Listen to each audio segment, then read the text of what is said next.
Ni fursa kubwa kwetu sisi wana Al-Istiqama kabisa kuipokea Al-Huda.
Assalamu alaikum wa rahmatullahi wa barakatuh.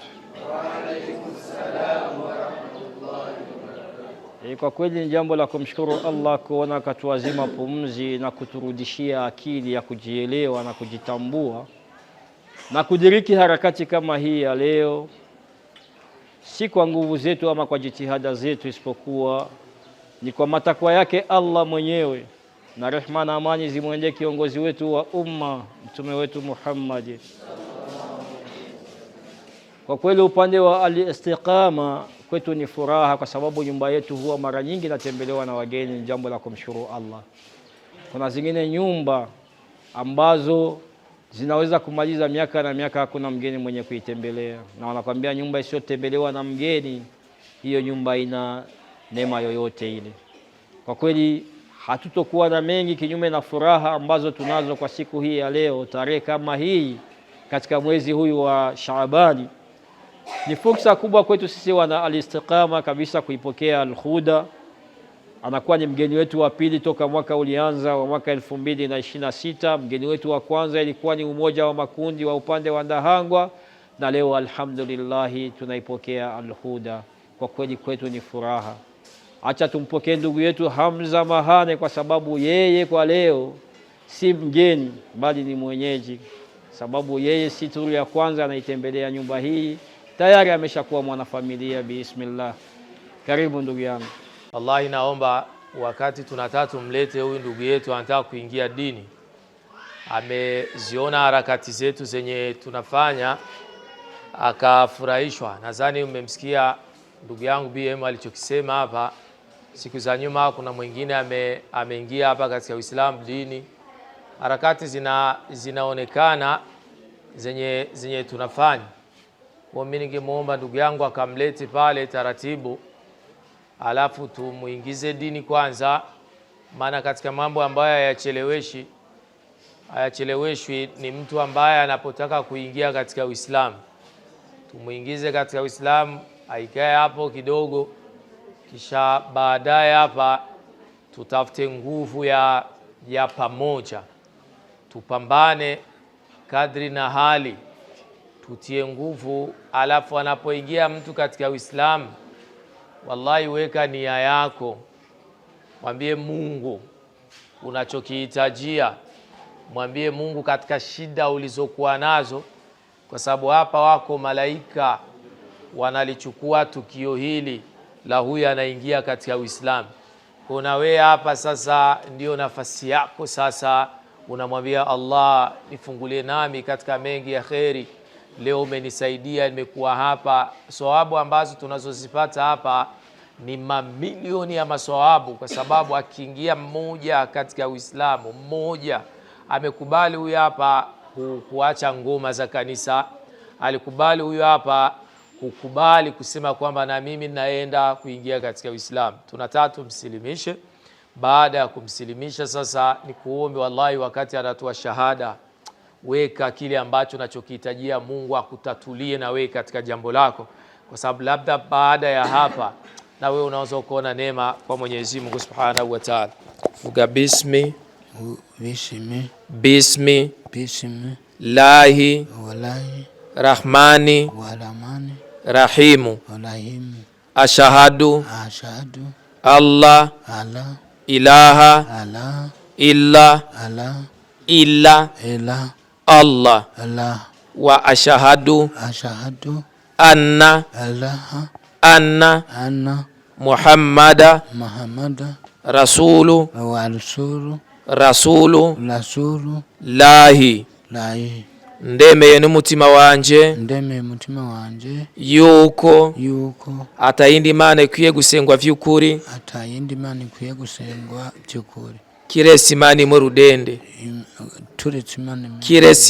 rudende kandi ndemeye yuko Muhammadi ni intumwa y'Imana na Yesu umwana wa Maria si Imana cyangwa se umwana w'Imana ni intumwa y'Imana. Takbir.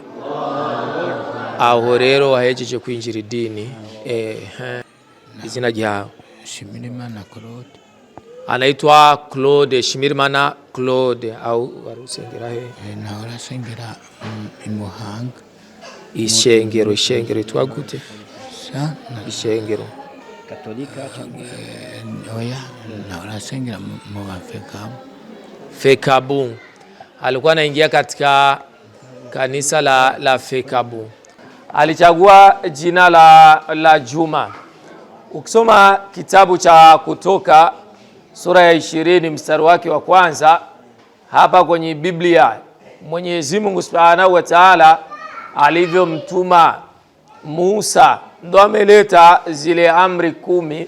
Zile amri 10 zinapatikana katika kitabu cha Kutoka sura 20 mstari wake wa kwanza. Moja katika hilo, usiwe na miungu mingine isipokuwa Mungu mmoja tu.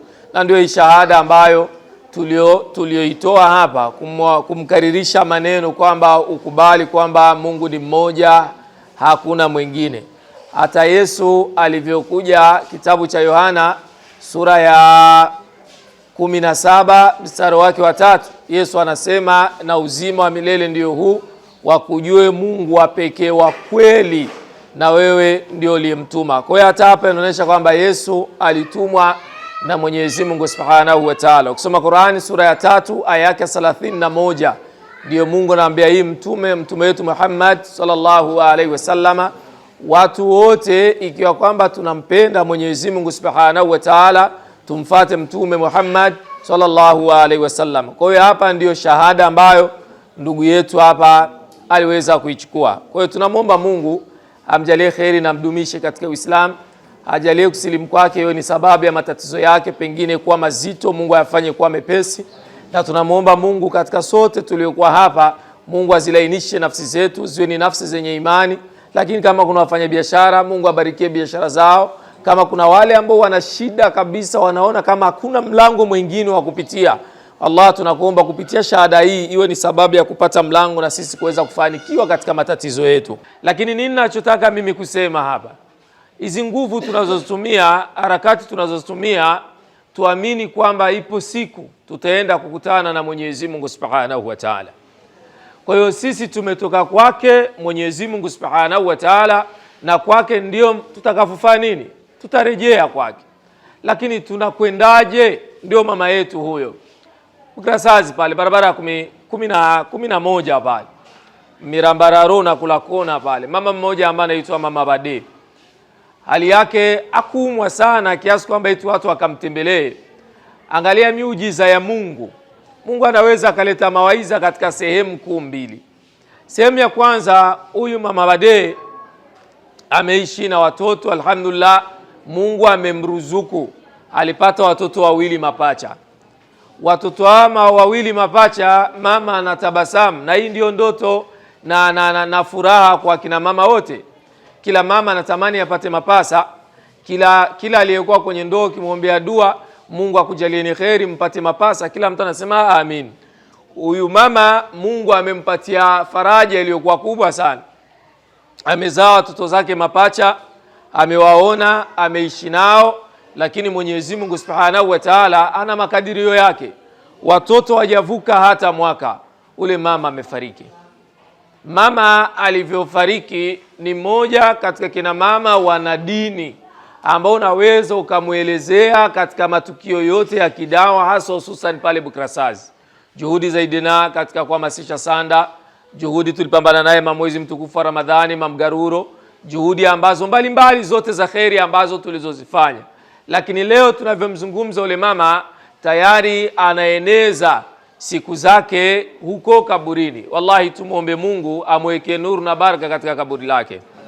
Lakini sio huyo mwingine, mpaka ndugu yenu pale barabara ya 5 na yeye kaitika wito na kafa huku tumboni kwake akiona watoto mapacha na amefariki. Na kama hilo alitoshi, wakati sisi tunatoka ofisini, jirani yetu pale tayari tunaona wametandika tena kilio. Na kama hilo alitoshi, njoo Gitega barabara ya 5 tayari tena kuna kilio kingine. Kama hilo alitoshi, Buyenzi barabara ya 14 namba 44 kwa Mwalimu Aisha Kito pale, mtoto wa Mwalimu Aisha tayari na yeye ameitika wito. Kama hilo alitoshi, uende Kanyosha kuna kingine kilio. Kwa muda wa siku ya leo wanaweza wakazikwa zaidi ya watu 10 mpaka 15. Wewe umemkangia Mungu mayai mpaka hujakwenda. Kwa lazima na wewe uhamasike, uamini kwamba hawa wenzetu namna wanavyokwenda, tukimbie katika makundi ya kheri. Ndio haya unasikia alistiqama ya ndugu yangu hapa, tukimbie nayo, tupambane nayo, tuhakikishe kwamba hadi pumzi yetu ya mwisho ije kuondoka, wewe bado umebaki katika msimamo wako katika kuweza kuitumikia dini ya Mwenyezi Mungu Subhanahu wa Ta'ala. Ukibaki katika msimamo wako, unaweza ukafanya hatua zilizokuwa kubwa. Tarehe 15 kuna msafara wa kwenda Ndava. Msafara huu wa kwenda Ndava umeandaliwa na ndugu zangu al-Istiqama. Wao msafara wao wanaingia moja kwa moja katika kituo cha watoto mayatima. Sasa ukipiga mahesabu, tiketi ikiwa hela nyingi sana, utasikia ni franga 15,000, utasikia ni franga 20,000, hela ambazo ni ndogo sana. Wakati nyinyi mnakimbia, mnaiona Ramadhani iko karibu, wallahi kuna watoto mayatima, wao hali yao hawajui watakula vipi, wanaiona Ramadhani. Lakini kadhalika kuna wengine mwezi mtukufu wa Ramadhani panahitajika hamasa iliyokubwa. Kimbia katika kundi ambalo utasimama nalo, ili yaumul qiyama usimame mbele yake Allah tabaraka wa taala. Baada ya Mungu kutufufua, atatufufua katika makundi kwa makundi. Lile ulilokuwa unalipenda ndilo Mungu ambalo atakalokufua nalo.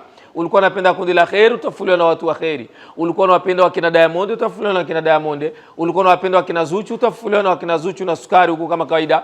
Kwa hiyo haya yote haya mtafufuliwa makundi kwa makundi. Kuna makundi mangapi ambayo yanafanya msafara wa kutoka Bujumbura mpaka Rumonge kwenye mawimbi? Ni wangapi? Ni wengi sana. Kuna makundi mangapi wakina dada ambao wanatoa pesa zao, franga zao, gharama zao, wanaenda Jardin Public pale, wanavaa nguo nyeupe. Kazi yao ni moja tu, kuchukua glasi zile za soda, wagongeshe, watie miguu, waunganishe, cheka kidogo, atie TikTok. Mashallah jamani, tunapendana kwa ajili ya Allah. Wenye roza husta wanatuona. Kazi ile wapeleka pale sio kuutangaza Uislamu. Walienda tukugongesha glass, tutie miguu kidogo, tupengame kidogo. Sa kumbe yote haya tutafanya ya kidunia, lakini tuamini kwamba tuwe na katika kundi la kheri, kundi ambazo tutakazopambana nazo kwa ajili ya salama baada sisi kufa kwetu. Wote mlikuwa pale kwenye lile jua pale, mlikuwa mnasema tutoke jamani, jua ni likali. Hebu unganisha jua hilo ambalo unalolisema. Wenzetu ambao tayari wako makaburini, jua ambalo watakaokutana nalo, uzito wa giza ambao wanakutana nalo kaburini, maisha ambayo wanaenda kukutana nao kaburini. Haya maisha yote tutakavyoishi hapa duniani ndivyo tutakavyofufuliwa. Ni sawasawa, nimalizia hapa, kila mmoja hapa akifunga macho tu hivi afu useme leo ndo kalu inna lillahi wa inna ilaihi rajiun, una matendo ambayo utayokwenda nayo mbele yake Mwenyezi Mungu Subhanahu wa Ta'ala. Hakuna, unaweza kukutana sote tuko hapa zaidi ya watu 80. Wallahi wa billahi wa tallahi, kuna mtu anaweza akaja hapa hata alfajiri ya kusali. Yaani usioni ajabu kabisa, akaja tu kwenye harakati hata alfajiri ya kusali. Wallahi wa billahi wa tallahi, kuna mtu akitoka hapa hatosali tena Kumbe sala ndiyo nguzo wa hizi harakati zetu. Sala ndiyo kila kitu. Tutafanya haya matendo ya kuja kuwasaidia wajane, mayatima. Kama sala yetu itakuwa ni mbaya, yote haya itakuwa tuko tunamwaga na ni maji katika mgongo wa bata. Ni wasihi sana dada zangu katika kumalizia hili, makundi haya yana nguvu, makundi haya yanahitaji mapambano, makundi haya yanahitaji kujitoa, kuwa mwakilishi wa Al-Istiqama, kuwa mwakilishi wa Al-Huda. Unapokuwa uko mwakilishi wa kundi lingine, tafsiri yake unawapa nguvu viongozi. Ni aibu sana, haipendezi namna tunavyoona wa mama. Angalia mama yuko pale na uji wake anamnyonyesha, anampa mtoto. Hivi uunganisha sasa, ndo wewe sasa Ashura, wewe ndo Adija sasa ndo tunakuona uko hapa. Haya maisha tu yanakupa picha kwamba mimi ni alhamdulillah. Hapa mimi nimepigiwa simu, kuna mgonjwa ambaye nasikia iko ku Prince Serja, hali yake kule pia ni mbaya. Ndugu zake wote wamezima simu, ndugu zake. Yani nafika mahala kwamba unapata mtihani na ndugu anakukimbia. Kitakachokusaidia ni haya makundi, ndio atakuwa na wewe, ndio atakupa hamasa, ndio mtashikamana, ndio mtakimbia kwa pamoja. Kwa hiyo mimi niseme kwamba tukishikamana kwa pamoja, na haya amesema Mtume, wa atasimu bihablillahi jamia wala tafarraqum, tushikamane katika kamba iliyokuwa moja na wala tusifarikiane. Na ndio maana mimi ninapokuwa nafika hapa, ndugu yangu BM ananipokea vizuri alhamdulillah. Kaka yangu pale tushashirikiana naye mengi sana katika harakati zake, bwana Kaura Abed. Vijana wenzangu wako hapa alhamdulillah, wengine sio sikuwataja kwa majina, lakini kaka zangu. Istoshi tu kwamba tucheze mipira, istoshi tu hizi nguvu zetu wallahi tuzitumie kwa ajili ya Uislamu. Tukizitumia hizi nguvu zetu kwa ajili ya Uislamu, wallahi tutautangaza Uislamu. Leo mnakuwa mnakuja hapa kwa gari alhamdulillah. Kuna watu wengine kusema wafanye harakati ni ngumu. Kongo mmeona mitihani Mungu amewapatia, bi maana harakati zote zimesimama. Al-Huda, mwongozo wa jamii.